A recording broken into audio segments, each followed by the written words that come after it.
muy honrados de que el doctor Herrera haya aceptado darle esta plática inaugural. Y bueno, ahora dejo que Josué diga algunas palabras. Gracias, Úrsula. Les voy a dar una breve semblanza Muy de amable. la obra académica del doctor Ismael Herrera. Bueno, es una de las personalidades más destacadas de la ciencia mexicana. Estudió Ingeniería Química, Física y Matemáticas en UNAM y el doctorado en la Universidad de Brown en el Departamento de Matemáticas Aplicadas. En la actualidad es el único investigador nacional de excelencia en el nombramiento máximo del Sistema Nacional de Investigadores. Ha sido presidente de las Academias Mexicanas de Ciencias y de Ingeniería. También propuso y organizó el CONACYT, del cual fue el director técnico fundador. Y entre muchos de sus premios, de los premios recibidos, obtuvo los 3 premios más importantes que se otorgan a los investigadores en nuestro país: el Nacional de Ciencias, el de la Academia Mexicana de Ciencias y el Luis Elizondo. Ha sido director del Instituto de Geofísica y el de Matemáticas Aplicadas y Sistemas, el IMAS. Además, pionero de varias disciplinas, sobre todo en la modelación matemática y computacional. Ha trabajado en diversas temáticas como geología, geotermia, ingeniería petrolera. Fue miembro del Advisor Council de la Universidad de Princeton en 2 periodos. Tinker Distinguished Visiting Professor de la Universidad de Wisconsin. Distinguished Adjunct Professor de la Universidad de Vermont. Recibió el Brown Distinguished Alumnus Award en el 2001. Fue invitado por John Wiley a fundar y organizar la revista Numerical Methods for Partial Differential Equations desde 1985 y actualmente sigue siendo el editor. Fundó el posgrado en Geofísica, también el posgrado en Ciencias e Ingeniería de la Computación en el IMAS. Ha publicado 16 libros. En fin, la semblanza no termina. Agradecemos mucho al doctor Herrera por aceptar dar esta plática. Muchas gracias. Doctor Tago, muchas gracias. Bien, pues siempre es un gusto el participar en estas reuniones que las han venido efectuando todos los años, ¿verdad? Qué bueno, es muy bueno. Además de agradecerles la invitación, pues los felicito por ser organizadores de estos, se llaman, ¿qué es? Congresos metropolitanos, ¿no? Estos congresos que son una buena promoción realmente. La matemática aplicada pues ha recibido poca atención en México y los esfuerzos que se hagan para fortalecerla yo creo que son muy, muy deseables y elogiables. Muy bien, pues pasemos pues a la... nomás se me había olvidado colocar esto. Bueno, estoy acostumbrado a usarlo, entonces mejor lo pongo para no cometer errores en el camino, evitarlos en la medida posible. Muy bien.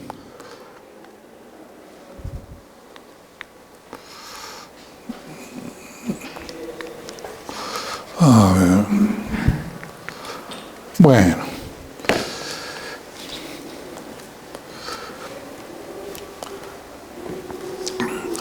Pues empezaremos con una breve introducción. En primer lugar, pues el tema de que voy a hablar es predicción científica. Los problemas a los que me voy a referir son predicción científica en la realidad, en la actualidad, es sinónimo de modelación matemática y computacional. Porque cuando digo predicción, desde luego me refiero a predicción del comportamiento de los sistemas de interés para el ser humano. Pueden ser científicos, pueden ser de carácter práctico, pero de todas maneras el poder predecir el comportamiento es valiosísimo, tanto en la ciencia como en la ingeniería. La ingeniería, por ejemplo, pues En la ingeniería, dos actividades centrales son el diseño y la operación de los sistemas una vez construidos. Y cómo se escoge el mejor, cómo se diseña. Pues entre las diferentes opciones de diseño, se escoge la más conveniente, y para poder escoger la más conveniente hay que predecir cómo se va a comportar. Y entonces, con base en eso se establece, esto se dice rápido, parece muy sencillo, pero es central en todas las operaciones, ¿no? Claro, se necesitan técnicas especiales y todo es el gran desarrollo alrededor de todo esto. Entonces, pues, predicción científica y modelación matemática computacional son sinónimos y voy a hablar, yo he trabajado muy intensamente porque desde que a mí me tocó ver cómo se iniciaba el desarrollo del cómputo. Desde luego, yo hice mi doctorado hace bastantes años y todavía no había computación entonces. Estaba naciendo la computación. Entonces vi cómo se fue avanzando en todo esto. No tan solo vi, sino que me percaté que me tenía la matemática aplicada, que dependía, el futuro de la matemática aplicada dependía en forma sustancial de eso, y es lo que ha pasado. Lo que ha pasado es que ahora lo que se puede hacer con matemáticas es muchísimo más amplio gracias a la computación. Pero si no se dispone, independientemente de que las matemáticas que se hagan tienen que ser buenas, atinadas, etcétera, sin computación resultarían curiosidades. En cambio, sí, cualquier avance es tiene repercusiones en la realidad muy importantes. Bueno, aquí está la lista de los 10 problemas de los que voy a hablar. No la leo, de hecho, los clasifico en 3 grupos. Ay, perdón, ¿y ahora? ¿Qué pasó? Eso sí que está grave. Pero yo creo que me brinqué porque veo ahí 72. Vamos, a ver, permíteme nada más para verificar que todo esté bien. Sí, está bien. Sí, lo que pasa es que se saltó, pues. Ok.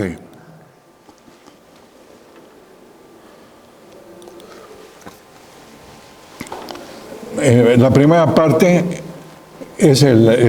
son problemas que están relacionados con el cómputo de alto rendimiento. El cómputo de alto rendimiento en el avance de la ciencia. De nuevo, no, ya sé, estoy picando mal, eso es todo. Perdón, por eso sí es mejor usar siempre tiene más importancia de lo que yo creí el poder contar con esto.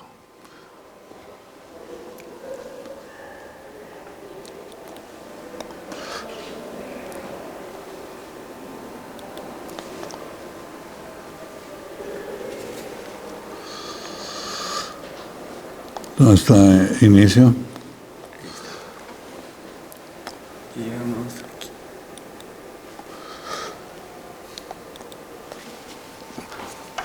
Voy a asegurarme de que esto funcione. Ya está, ¿verdad?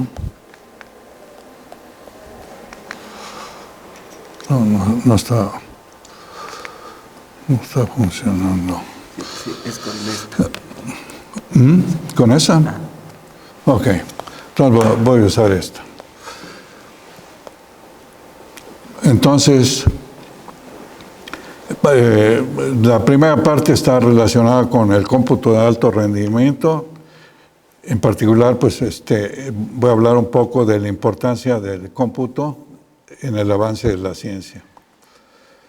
Los métodos de la predicción científica están basados en la solución de ecuaciones diferenciales parciales. Es un punto importante, sobre todo para los jóvenes que todavía no están muy familiarizados con todo esto. Yo creo que hay que destacar que los modelos de los sistemas de interés están basados en ecuaciones diferenciales parciales.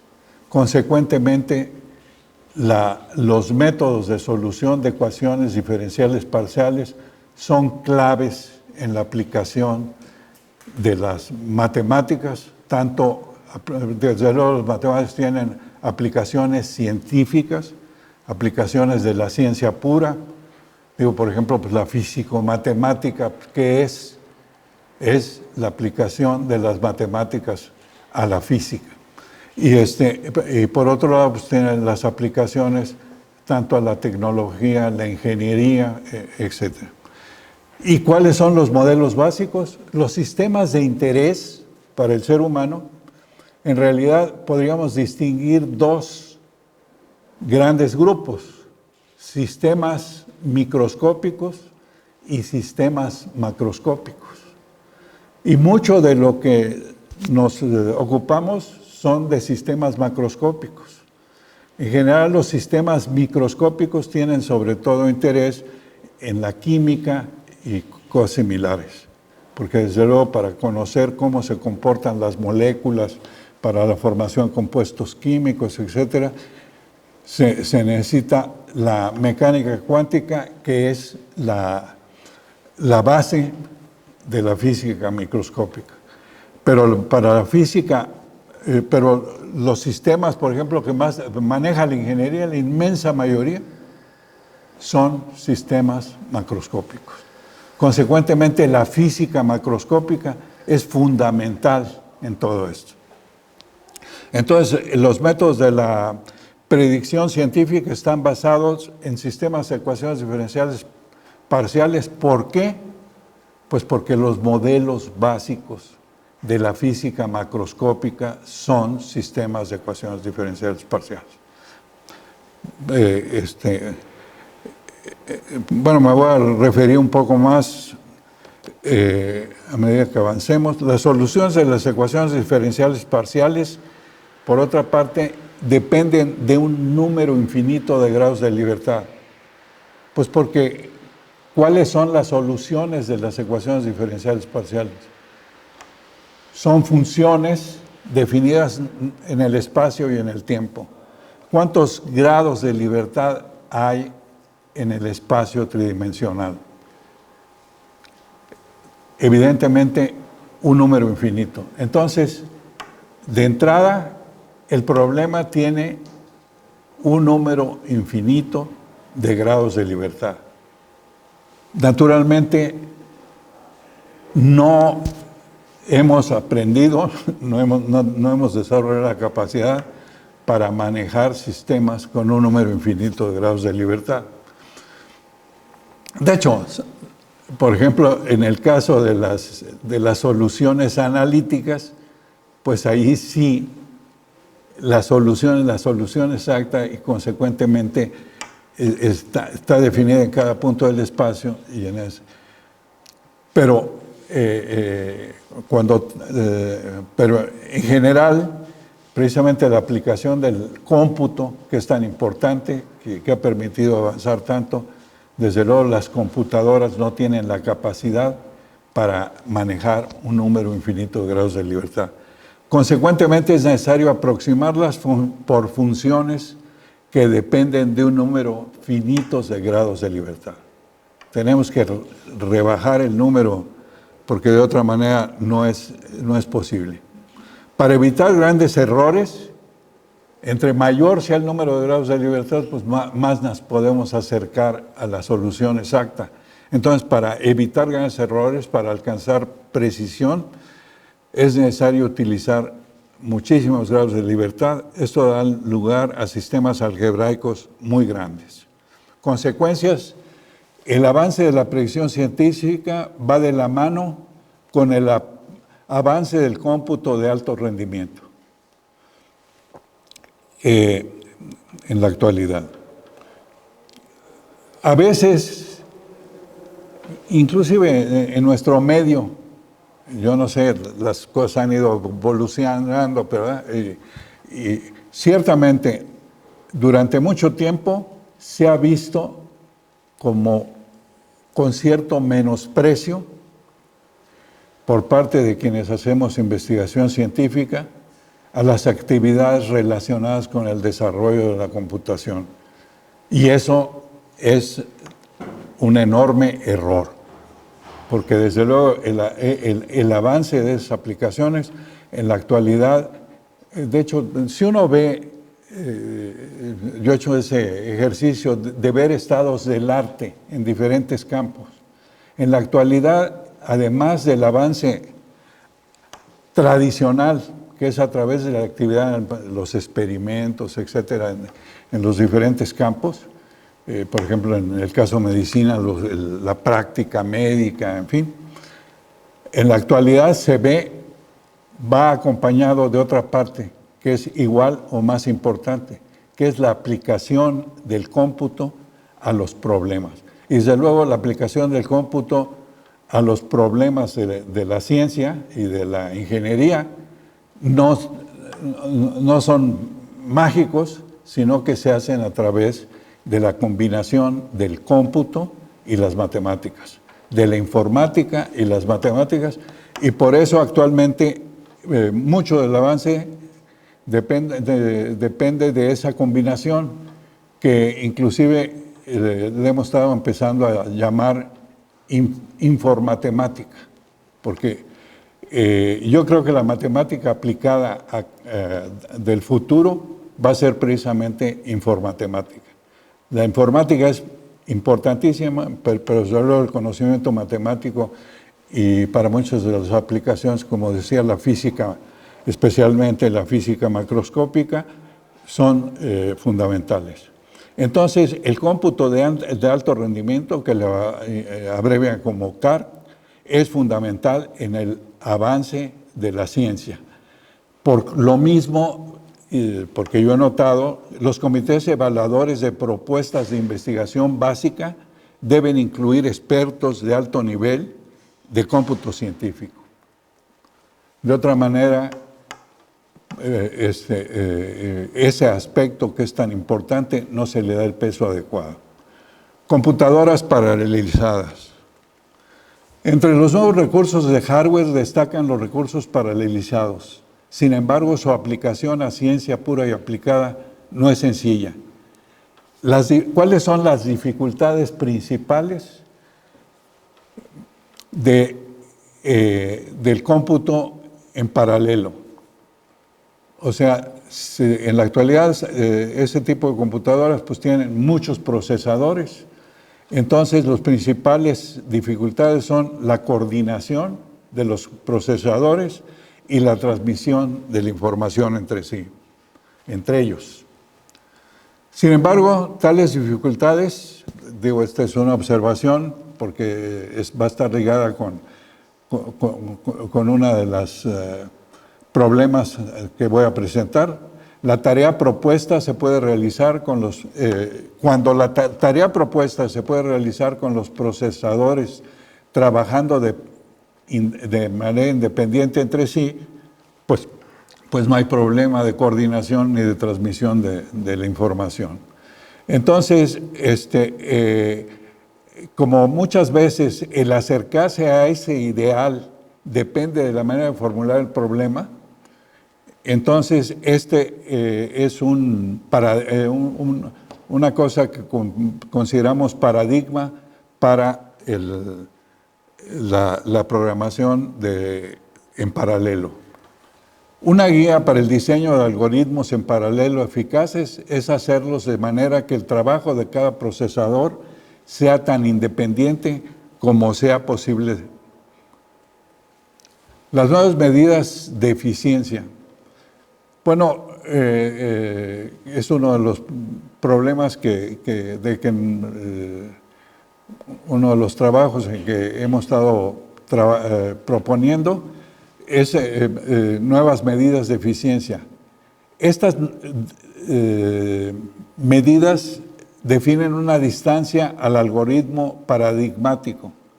Por ejemplo, en este caso en particular, pues sería ese algoritmo paradigmático sería tener la solución totalmente, trabajando los procesadores totalmente de manera independiente. Y entonces definimos una distancia entre lo que sí podemos alcanzar y ese algoritmo ideal o paradigmático, y esa distancia es una medida de la eficiencia. ¿Cómo hacemos eso? Pues simplemente hacemos, por ejemplo, una forma sencilla, pues es establecer la complejidad del algoritmo ideal y la complejidad del algoritmo real, y su cociente va a ser siempre, además de eso, siempre va a ser menor que 1. Algunas de las medidas que se usan actualmente pueden ser, inclusive obtenerse eficiencias mayores que 1, y realmente en esta forma no. Entonces, el procesamiento en paralelo de ecuaciones diferenciales parciales, los métodos que se usan en la actualidad son métodos de descomposición de dominio. Cuando los sistemas de ecuaciones diferenciales parciales se discretizan usando métodos estándar, dan lugar a sistemas algebraicos con muchos grados de libertad que están distribuidos en grandes dominios del espacio. Aquí, por ejemplo, tenemos un ejemplo en que el número de nodos son 25, el cuadro ese blanco sería el dominio en el cual está definido el problema, y aquí ponemos 25 nodos para ilustrarlo. En la práctica, pues esos números de nodos pueden ser millones, ¿verdad? Pero para ilustrar, pues ilustrémoslo con 25 nodos, ¿no?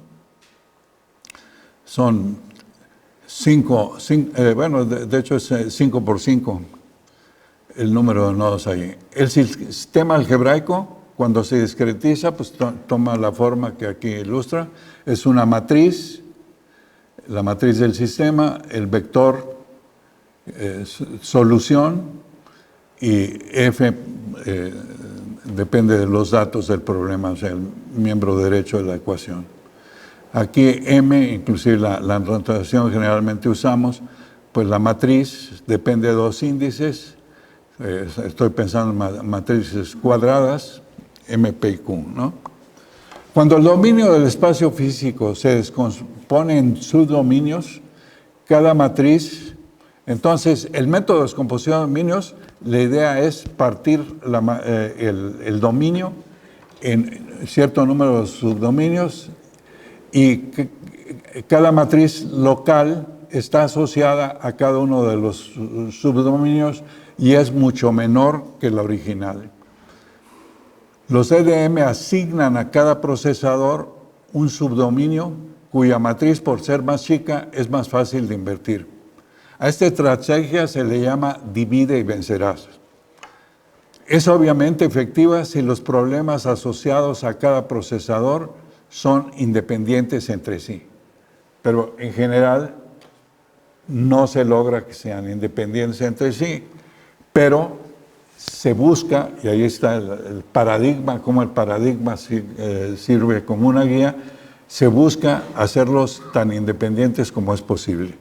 Así, el paradigma de los métodos de descomposición de dominio es usar formulaciones en que los problemas locales sean tan independientes entre sí como sea posible.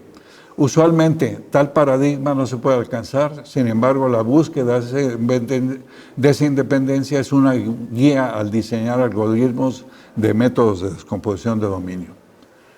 Las nuevas medidas de la eficiencia, pues ya lo mencioné, convierten un criterio puramente cualitativo en uno cuantitativo. Entonces, podemos medir qué tanto nos acercamos a al ideal, pues, qué tanto nos acercamos al paradigma. ¿Cómo han evolucionado los métodos de descomposición de dominio?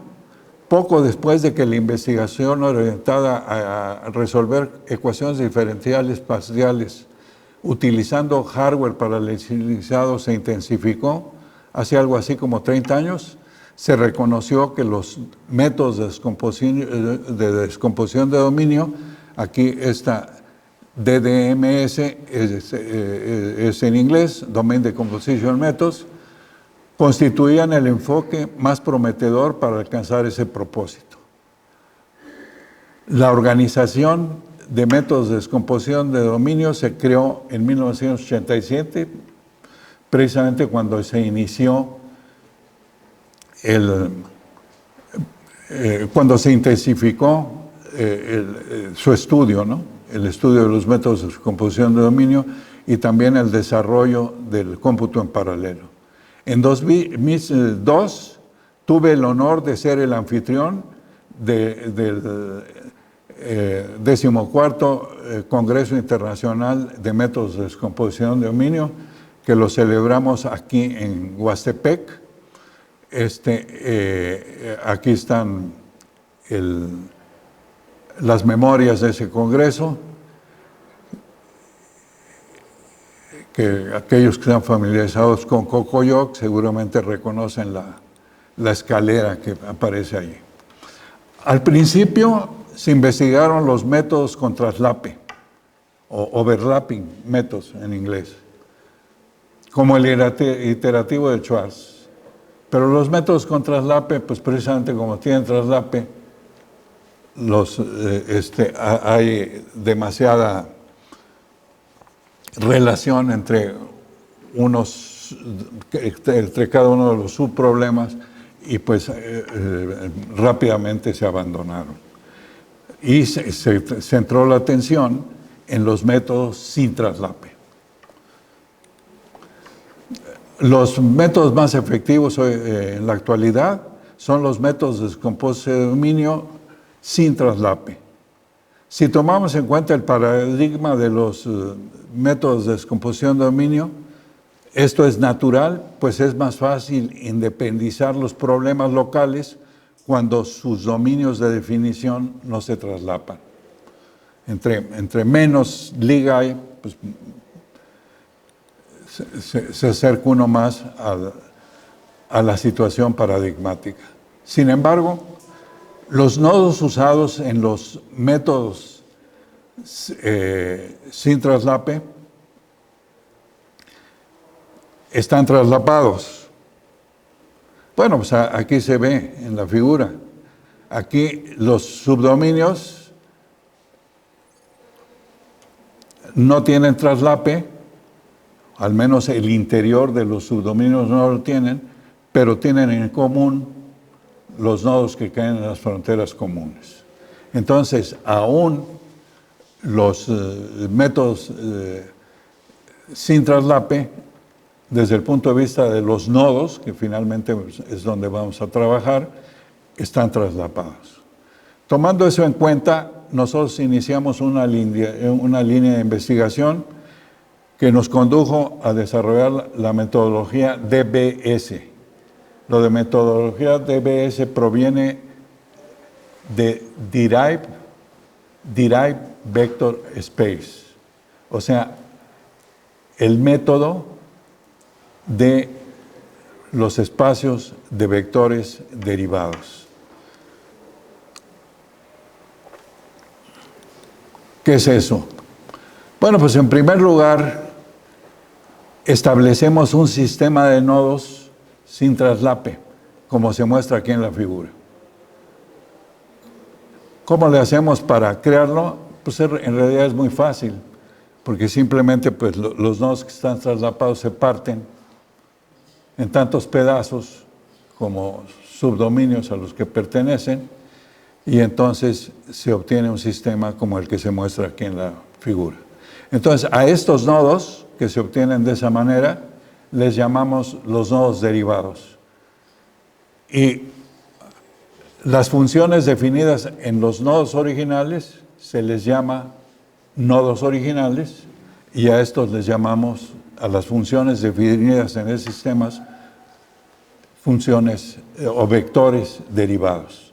Desde luego, el número de grados de libertad o la dimensión del espacio es mayor para los nodos derivados que para los originales, porque hay más nodos. La dimensión del espacio de funciones pues es igual a los nodos, ¿no? Entonces, este es el espacio de los nodos derivados. Entonces, nuestro método es bastante, en conceptos muy sencillo. Simplemente, teniendo esto, planteamos el problema ahora en este nuevo espacio y no en el original. El espacio original es un subespacio de este. ¿Por qué? Porque simplemente aquellos que toman los mismos valores en los nodos que se originaron en un nodo original, en el mismo nodo original, ese subespacio, esa es una función bueno, hay una correspondencia biunívoca entre esa y los nodos originales. Y entonces formulamos el problema en este nuevo espacio. Y entonces ahora, de entrada, los nodos, tenemos grupos de nodos, por ejemplo aquí en la figura, pues tenemos 4 grupos de nodos que no tienen traslape. Y entonces esos nodos se los asignamos a un procesador diferente. Cada uno de estos va a un procesador diferente. Y realmente el único punto, la idea es muy sencilla, pues el único punto es, y eso pues ya es, podríamos decir, un problema técnico. ¿Cómo hacer para pasar de un problema, cómo formular el problema original en este nuevo espacio que es más amplio? Es un problema que había que resolver para poder desarrollar el método, pero lo resolvimos y ya estuvo. Ya tuvimos el método. Entonces es el método de los DBS, en abreviatura le llamamos el método DBS, o sea, el método de los vectores derivados. Para poder hacer el desarrollo que hicimos, necesitamos que esta hipótesis se cumpla. Hay una clase amplia de métodos numéricos que dan lugar a matrices con esta propiedad. Aquí, multiplicidad de la pareja PQ, o sea, P es un nodo. Ya una vez que llegamos a esto, ya nada más usamos nodos derivados. Entonces, P es un nodo, perdón, P es un nodo original y Q es otro nodo original. Entonces, la multiplicidad de la pareja PQ es el número de subdominios en los cuales aparece la pareja PQ. Y esta propiedad lo que dice es que si la multiplicidad es 0, eso implica que la matriz PQ, el término de la matriz PQ es igual a 0. Si esta hipótesis se cumple, entonces la metodología es aplicable, no importa que sea simétrica o no sea simétrica,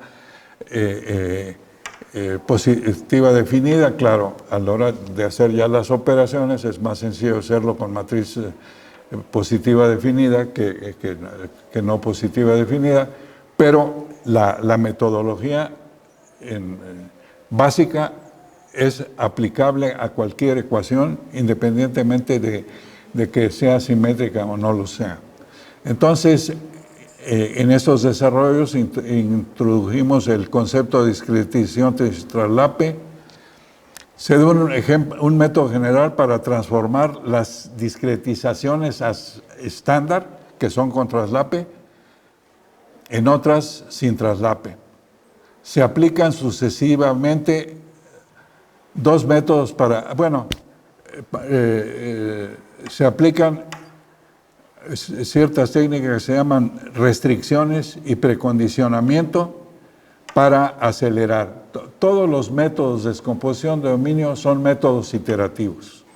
Entonces, es muy importante la rapidez de convergencia y al hacer este tipo de desarrollos, o especialmente las aplicaciones, hay una especie como de negociación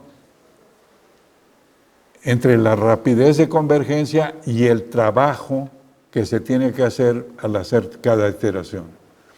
Entonces, en las aplicaciones se juega con restricciones que se vinculan en cierta medida, o sea, originalmente son totalmente independientes, pero tiene uno que negociar y aceptar cierta liga para que todo el procedimiento sea óptimo.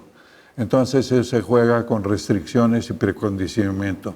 Se han derivado 4 algoritmos DBS, se construyeron rutas óptimas algebraicas, o sea, el álgebra del espacio y el álgebra de todo esto adquirió una elegancia y una sencillez muy conveniente, y eso nos ayudó mucho para desarrollar rutas óptimas basadas en la ventajosa estructura algebraica que obtuvimos, lo cual permite alcanzar completa independencia de los procesadores múltiples, ¿no?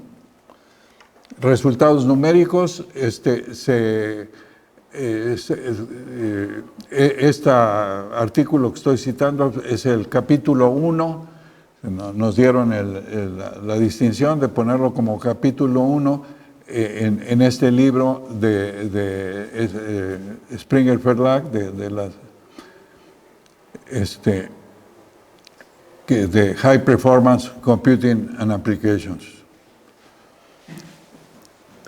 Aquí están una muestra de los resultados que realizamos aquí en la MISLI. Aquí estos son millones, son 22 millones de nodos, y se logran aceleraciones que andan cercanas a 90%, que es no aceleraciones, sino eficiencia cercanas al 90%.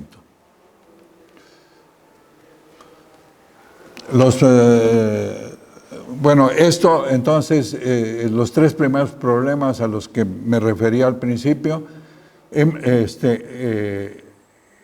hemos introducido una nueva, a ver si está aquí, sí, aquí están. Esos son API, es Application Programming Interface, ¿no? Application Programming Interface, para aplicar a supercomputadoras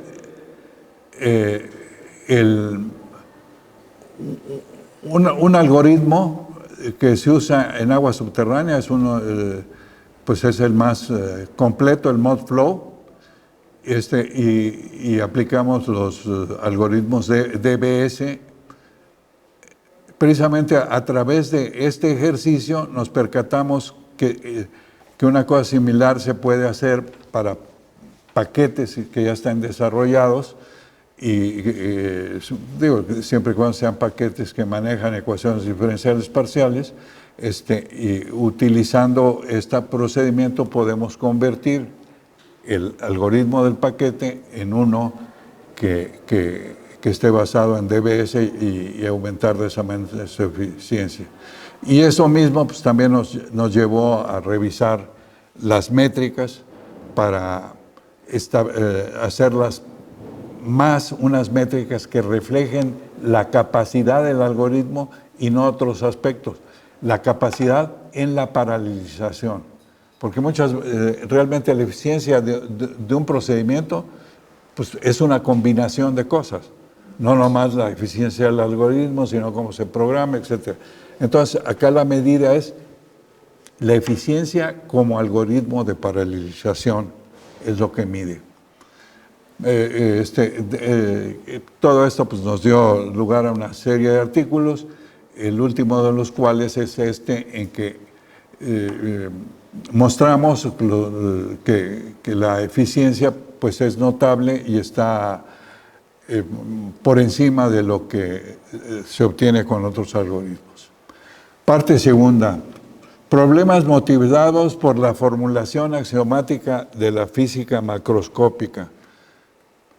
Bueno, En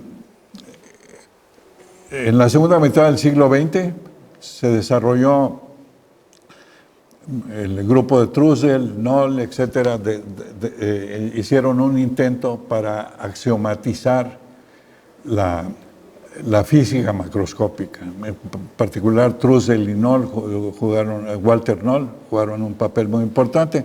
Yo tuve el gusto, el honor de colaborar con ellos en algunos aspectos. En particular, tengo un libro con Trussell y otros miembros de ese grupo. Entonces, desarrollamos la formulación, aplicamos esa formulación axiomática para hacerlo algo más práctico, que pueda ser aprendido inclusive a un nivel bastante básico. El doctor Tago ha impartido un curso en la licenciatura, en la Facultad de Ingeniería, que utiliza precisamente el libro y esa metodología. Ese libro lo publicamos, mi coautor es George Pinder, en 2012. Entonces, conceptualizaciones de la ciencia. La ciencia aspira a establecer formulaciones axiomáticas no solo por su belleza, sino porque es el camino para alcanzar los tres paradigmas del pensamiento matemático: la generalidad, la claridad y la sencillez. Las formulaciones axiomáticas, en el caso de la física microscópica, las ecuaciones de Schrödinger constituyen una formulación axiomática para la física microscópica, y para la macroscópica, como dije, Clifford Trussell y Noll y sus seguidores en la segunda mitad del siglo XX hicieron esfuerzo.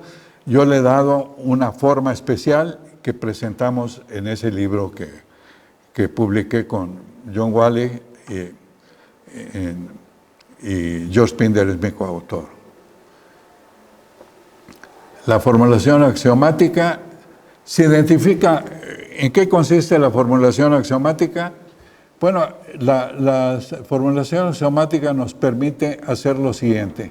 Se identifica una familia de M fases, así como una familia de N propiedades extensivas. Cada propiedad extensiva se asocia con una de las fases. Se usa la notación ahí con doble índice. Alfa es la propiedad extensiva y la eta sería la fase asociada. En cada punto del espacio, en cada tiempo, hay M partículas materiales. La partícula eta se mueve con la velocidad v, o sea, la velocidad de la partícula está determinada exclusivamente por la fase a la cual pertenece, la cual está en esta notación denominada por eta.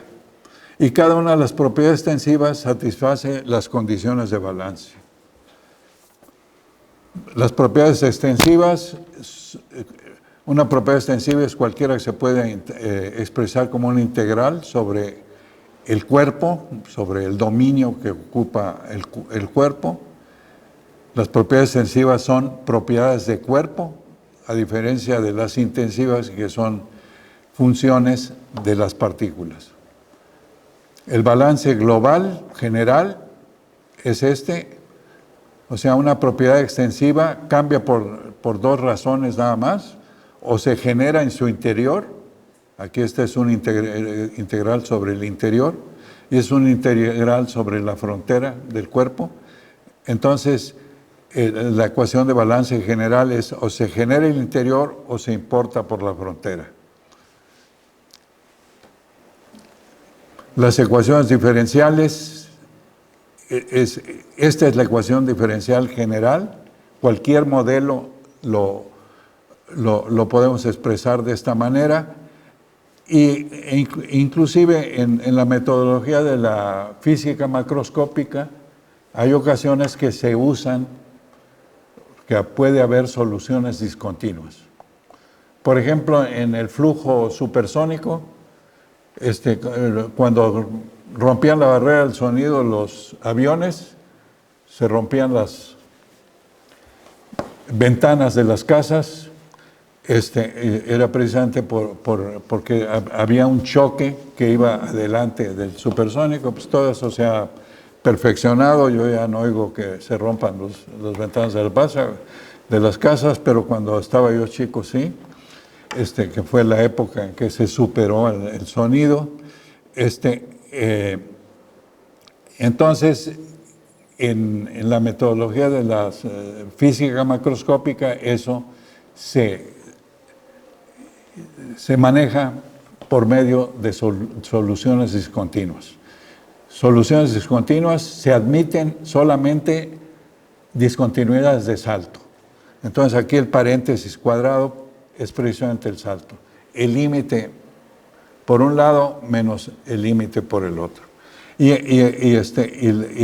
las ecuaciones de balance están constituidas por las ecuaciones diferenciales que se tienen que cumplir en todo punto del espacio, todo punto interior a los cuerpos, y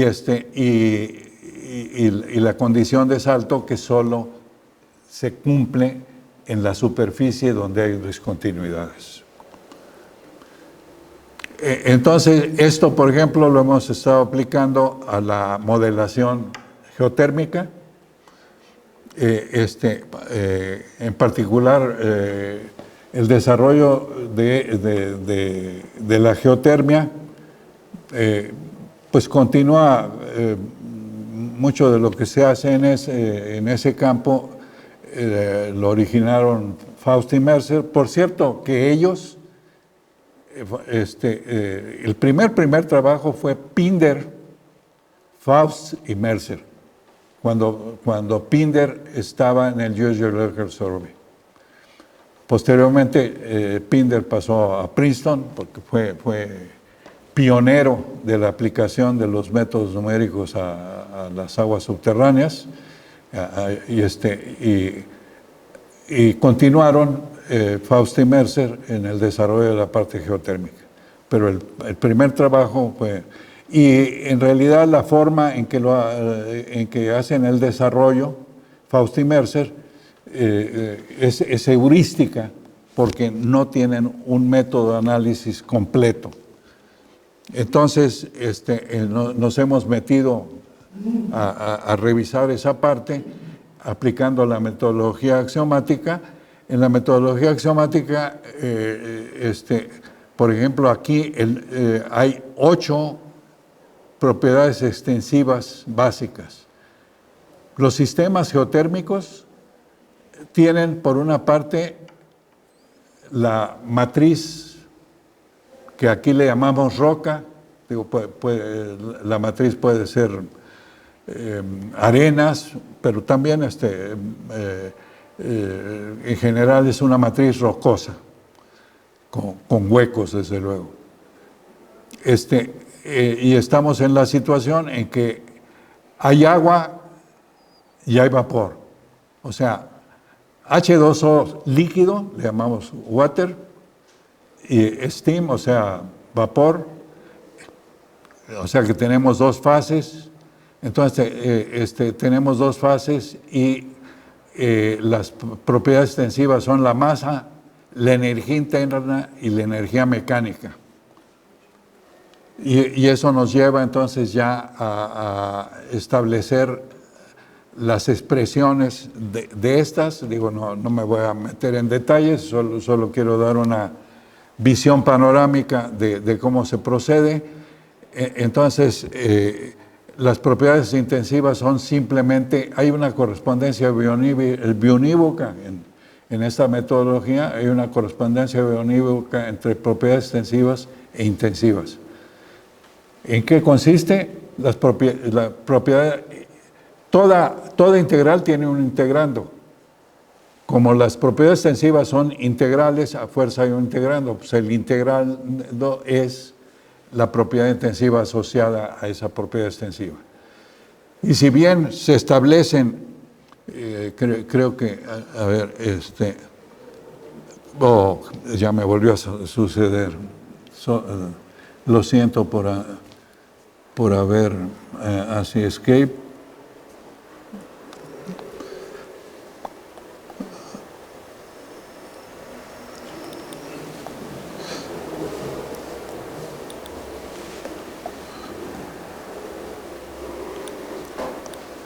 Entonces estamos en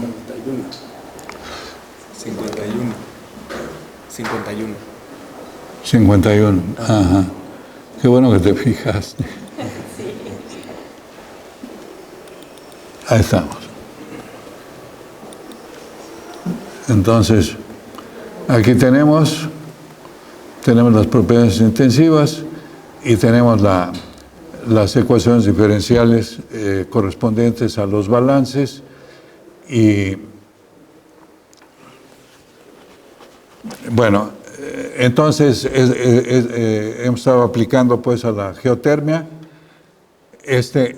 Por otro lado, precisamente porque maneja soluciones discontinuas, aprovechando ese hecho, aplicamos la metodología axiomática a sistemas con multifísica. En particular, en un artículo que publicamos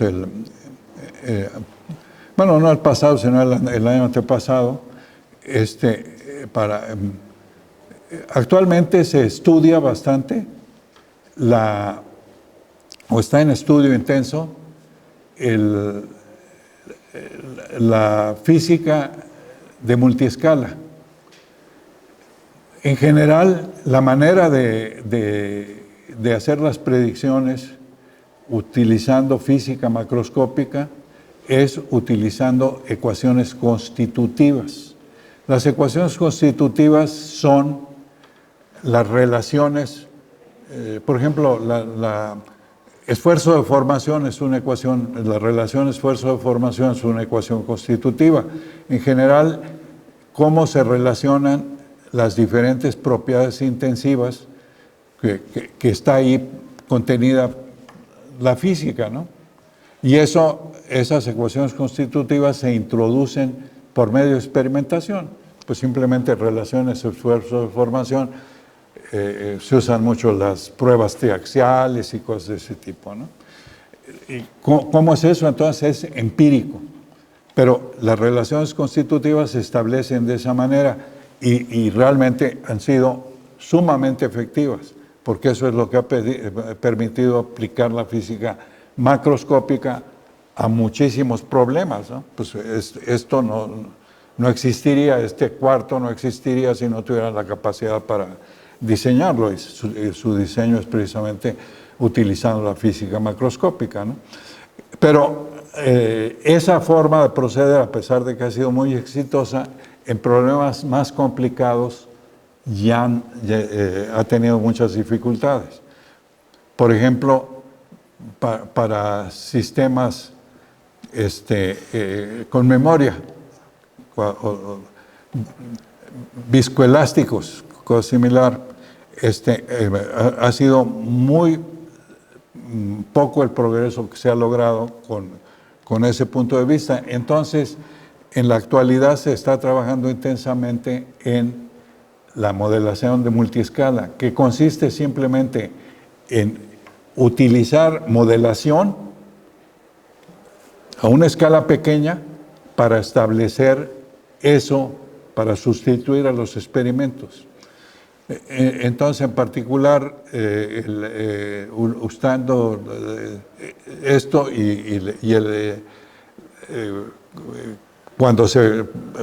para sistemas multifísicos en los cuales cambia bruscamente la física, la manera de manejarlos es utilizando las condiciones de salto que mostré. Entonces, utilizándolas, desarrollé para una clase de sistemas multifísicos, desarrollé un método axiomático para esa clase de sistemas que publicamos, y por cierto tenemos una reunión ahora en Nueva York, en la World Congress on Computational Mechanics, en julio, en que precisamente voy a presentar esos resultados, ¿no? Organizamos un mini simposio dentro de ese congreso. Es un congreso muy grande y va a ser en julio. Aquí está el artículo al que me refería. A systematic formulation of multiphysical systems and its application to boundary layers and shock profiles. No quisiera abusar de su paciencia. Hay una parte 3, pero creo que llego al término del tiempo disponible. Desde luego, si hay alguna pregunta, pues con mucho gusto. Pero yo creo que ahora sí, y lo que antes me sucedió por accidente, digo, que ahora sí ya aprendimos a hacerlo. Muchas gracias.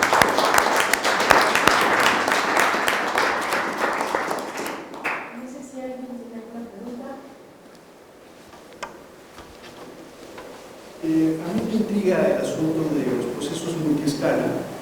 Yo he entendido que un proceso multiescala, por ejemplo, es un problema, pues, digamos, por diferentes escalas de tiempo, diferentes escalas de longitud, etc. Usted mencionaba hace un momento lo de modelar a nivel microscópico. No sé si puede elaborar la idea un poco. Bueno, hay una clase de sistemas de multiescala en que las escalas cambian, digamos, en que se puede separar en dos grandes regiones, en que las escalas son diferentes. Entonces, para ese tipo de multiescalas es para lo que introduje es bastante conveniente, inclusive es más eficiente que los métodos asintóticos que probablemente algunos de ustedes conocen, ¿no? Para la forma. Entonces, simplemente tenemos dos dominios claramente separados.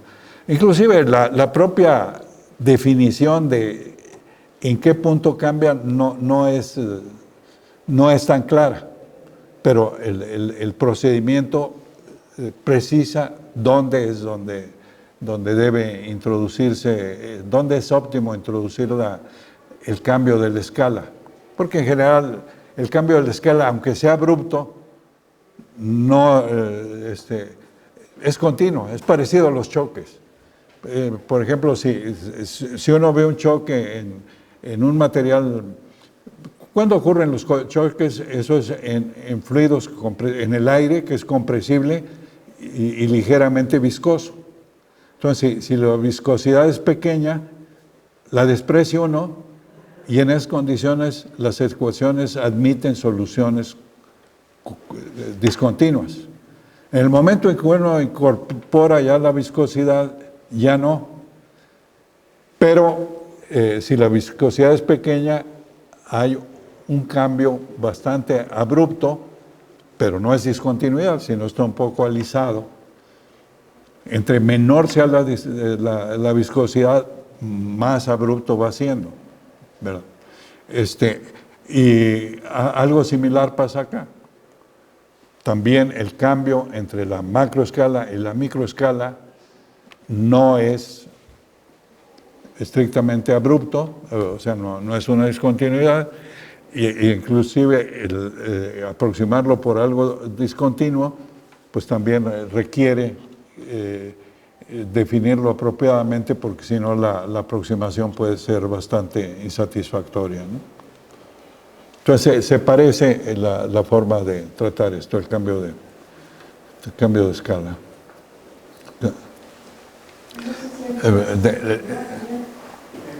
Cuando uno trata de partir la matriz en submatrices, se enfrenta a un problema de que a ver, no te alcanzo a oír. Sí. Cuando uno hace la subdivisión del dominio, Sí.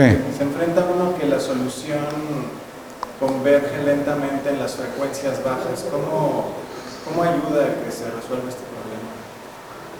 Bueno, digo, ya ese es un problema pues más particular, ¿no? Yo creo que no lo he abordado. Sería mi respuesta, no lo he abordado y ¿Puedes comentar más cómo haces el cocido de la matriz? ¿Perdón? ¿Puedes comentar un poquito en cómo juntas otra vez la solución de los distintos subdominios? ¿Haces un promedio? Bueno, por ejemplo, mira,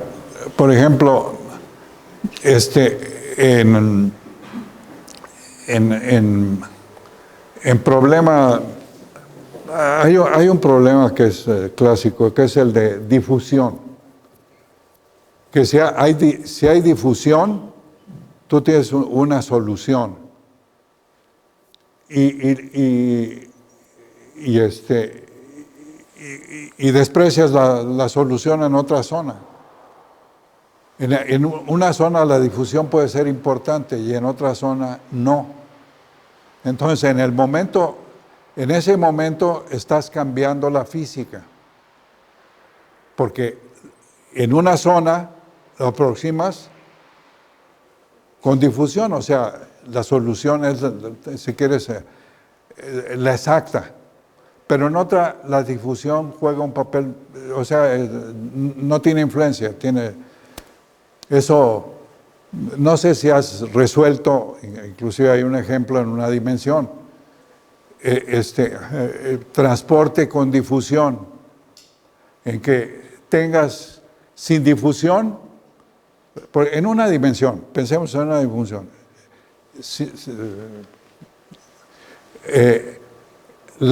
si no hay difusión, toma simplemente la segunda derivada de u con respecto a x más el transporte de u en dx. Ponle un coeficiente a la segunda derivada. Si ese coeficiente es 0, entonces es u igual a conviene tomar como ejemplo segunda derivada más de u en dx. La verdad es difícil hacerlo aquí, ¿no? Sería más fácil. ¿Hay GIS ahí? Digo, toma esto.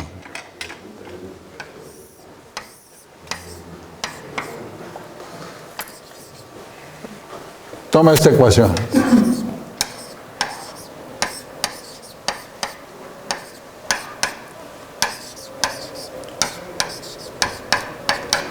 Y ponle aquí un coeficiente. Entonces, si epsilon es igual a 0, y plantea este problema, que sea, esto es x, entonces este es el valor de la función, o sea, este sería u, y aquí, digamos, en 1, por ejemplo,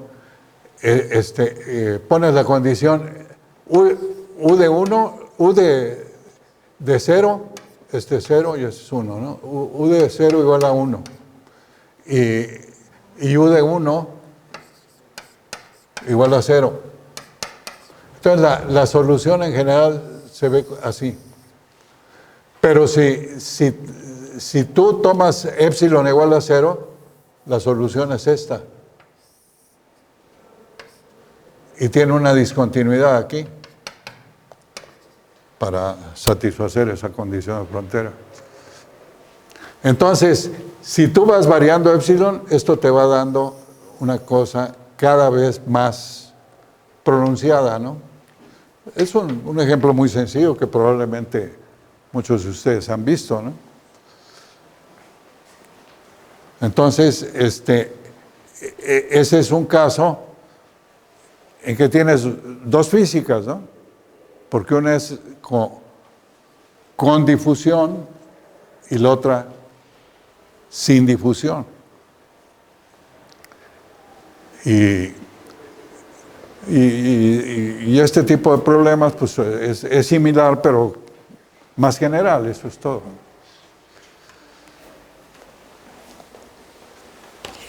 ¿No hay más preguntas?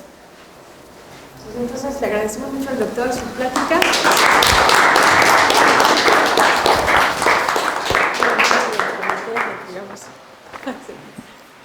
Úrsula, gracias. muchísimas gracias.